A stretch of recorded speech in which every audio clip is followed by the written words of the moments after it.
Good morning, everyone. Welcome to the Christchurch Cathedral downtown. I'm Valentina Huang, the cathedral organist here. It's so good to see many of the familiar faces again today, and we're very glad to spend this time with you for the next 30 minutes of wonderful time and music. This is our third organ mini concert, and as you can see from the brochure you have on your hand, please feel free to explore this program book to learn more about the performer, not just for today, but for the next two, which is happening next Monday, and our last one is on July the 1st, next Wednesday. And we're very happy and very grateful to have all these local organists to come here to share the joy of this instrument with you guys.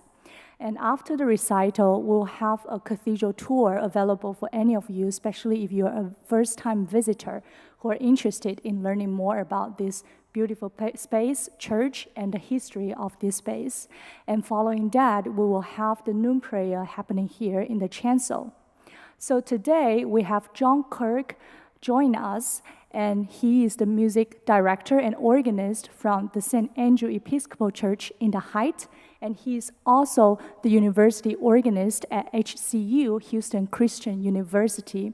And he brings over a very interesting program that not only features our local composer, David Ashley White, but also a wide range of repertoire that explores different color of this instrument. So you would definitely enjoy today's program, and we definitely want to see you again next week in the same space. So let's welcome John Kirk.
Thank you. Thank you so much for coming out today, and thank you to Valentina and to Robert Simpson for putting on this little series. It's really great to be a part of some call it small capacity of the World Cup here in Houston. So the next three pieces that I'm going to play are a set of pieces based on legends about St. Francis. And so each three of these, as you can see in your program, is just one of the many legends about St. Francis. And if you're not sure who he is, and you've ever walked past a garden, be it a real garden or a suburban garden where you just kind of have a native grass in the middle of a mulch pile, and you've seen a statue of a monk, you know who St. Francis is. He's the patron saint of animals, and these three stories kind of attest to that. So the first one, Francis was born very wealthy, and he had to give all that up when he took his monastic vows. And so the first piece uses the organ to paint very viscerally a picture of St. Francis divesting himself.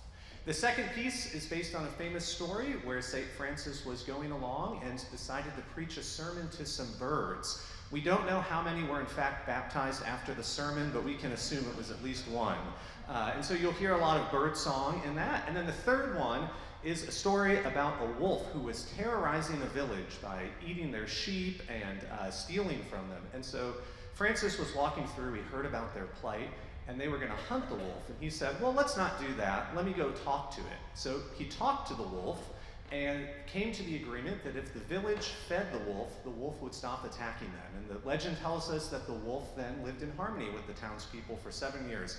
A true story of Christian sense of reconciling justice and forgiveness. So I hope you'll enjoy these three St. Francis legends.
Thank you.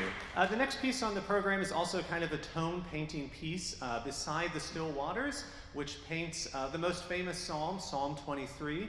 And you know, being an organist, you get to lead a pretty cool lifestyle. You get to wear cool shoes, you get to work weekends, you get to spend a lot of time alone in church, but you also get to bring an extra depth and a real sense of meaning to words and to things that we normally say or images that we normally see. In fact, in the back right of the cathedral, there is a stained glass window of Jesus, the Good Shepherd. And so oftentimes music is a gateway to further explore these images and these familiar words. And so I'd invite you during this piece, which really just depicts still waters. You'll hear kind of droplets on the water surface and a beautiful soaring melody and a sense of comfort and peace. And you might look around the beautiful stained glass of this church and see maybe there's another window that resonates with you as you listen to this meditation on these very familiar words.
Thank you.